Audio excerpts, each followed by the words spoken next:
Hallelujah. प्रभु को धन्यवाद आज की सुंदर सुबह के लिए और उसकी आशीषों और सुरक्षा के लिए। आज की सुबह जिस बात पर मैं अपना और आपका ध्यान ले जाना चाहता हूं उसको मैंने यूं शीर्षक दिया है अ प्रैक्टिस साम। अ प्रैक्टिस साम, एक अभ्यास करने वाला भजन।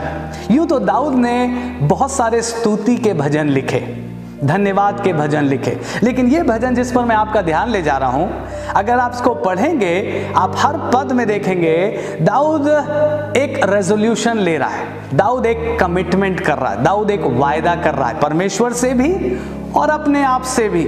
और इसीलिए बहुत से लोग इस भजन को कहते हैं ये दाऊद का प्रैक्टिस साम है, अभ्यास करने वाला। और ये है भजन 101, साम 101। और मैं फिर से आपसे कह रहा हूं, छोटा सा भजन है, अच्छा हो आज आप इसको पढ़ें, इसके 8 पदों को, और आप देखेंगे कि ऑलमोस्ट हर पद में दाऊद एक कुछ ना कुछ वायदा कर रहा है, कोई ना कोई फैसला कर रहा है। दाऊद कह रहा प्रभु मैं ऐसा करूंगा, मैं ऐसा करूंगा, मैं ऐसा करूंगा, इन बातों का मैं ख्याल रखूंगा। और उसी के बीच में अगर हम पहला पद पढ़ लें, मैं करुणा और न्याय के विषय गाऊंगा, हे यहोवा मैं तेरा ही भजन गाऊंगा। लेकिन मैं आपका ध्यान आज दूसरे पद पर ले जाना चाह रहा हूं। दाऊद, राजा दाऊद एक बात कह रहा दूसरे पद में, और अगर आप देखें उस दूसरे पद में एक सवाल पूछता है, प्रभु तू मेरे पास कब आएगा?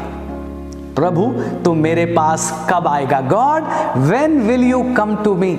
और फिर खुद ही वो उस बात का उत्तर भी दूसरे पद में ही दे रहा है, कह रहा है जब मैं अपने घर में मन की खराई से चलूंगा। ओ क्वेश्चन क्या है? प्रभु तू मेरे पास कब आएगा? आंसर क्या है? जब मैं अपने घर में, ध्यान दीजिए, चर्च में नहीं, दूसरों के सामने नहीं, वो तो हम अच्छा करते ही हैं, जब मैं अपने घर में मन की खराई से चलूंगा। और सोचिए प्रभु के लोगों, इन लॉकडाउन से अच्छे दिन और क्या हो सकते हैं जब मैं और आप अपने घरों में लॉकडाउन हैं, हम अपने परिवारों के साथ हैं, चाहकर भी कहीं भाग नहीं सकते ना।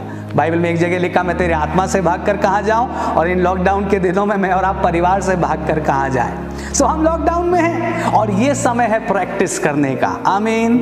ये समय है दाऊद की इस बात को जीने का। हे प्रभु तू मेरे पास कब आएगा? जब मैं अपने घर में, अपने परिवार में मन की खराई से चलूंगा, शुद्धता के साथ चलूंगा।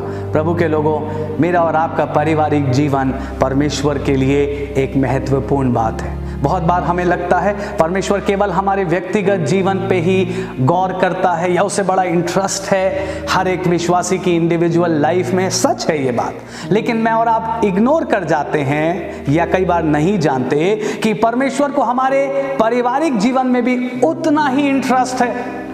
आपको अब्राहम याद है, परमेश्वर ने अब्राहम को बहुत आशीषें दी, लेकिन आपको पता है एक बार परमेश्वर अब्राहम के पास आया, उत्पत्ति 18 में आप देख सकते हैं, जब परमेश्वर सदोम अमोरा को नाश करने जा रहा है और परमेश्वर आपस में बात कर रहे हैं, त्रिएक परमेश्वर, और परमेश्वर कह रहा है क्या हम ये बात अब्राहम से छिपा रखें? और फिर परमेश्वर कहता नहीं नहीं, हम अब्राहम को बताएंगे। लेकिन आपको पता है किस क्राइटेरिया पे परमेश्वर ने अब्राहम को वो सीक्रेट बताया? क्यों बताया?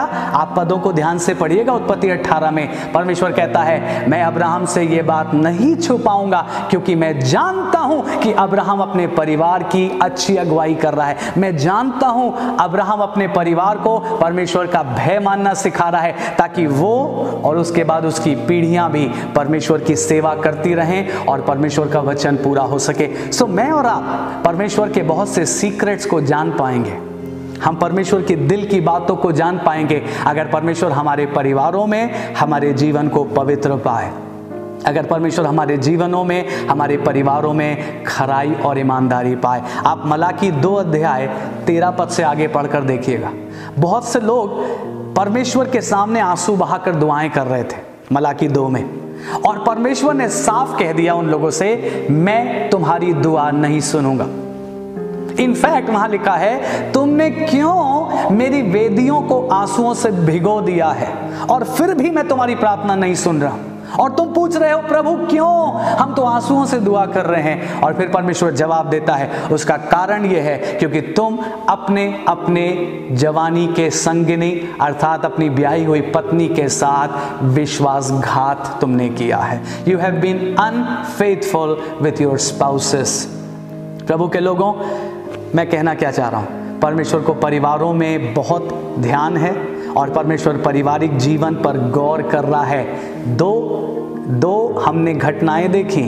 एक तरफ जब अब्राहम ने परिवार में अच्छी अगुवाई करी, परमेश्वर ने कहा मैं अपने दिल की बात अब्राहम से नहीं छिपाऊंगा। दूसरी तरफ कुछ लोग आंसू बहाकर दुआएं भी कर रहे हैं, लेकिन परमेश्वर कह रहा मैं नहीं सुनूंगा तुम्हारी दुआ, क्योंकि तुम अपने वाइफ के साथ अनफेथफुल हुए और सेम वाइसा वर्सा।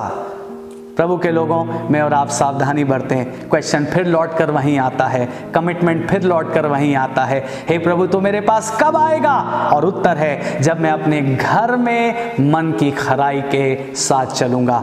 आज का दिन प्रार्थना में बिताएं और परमेश्वर से ताकत मांगे कि प्रभु मैं अपने परिवार में शुद्धता के साथ, खराई के साथ, प्रेम के साथ, सच्चाई और ईमानदारी के साथ अपने परिवार के साथ जीवन निर्वाह कर पाऊं, ताकि प्रभु जब आप मेरे परिवार पर दृष्टि करें तो आप आनंदित हों और उसके बदले में प्रभु आपका फेवर और आपका अनुग्रह मेरे ऊपर और मेरे परिवार के ऊपर जारी हो जाए। सो ये एक प्रैक्टिस साम है।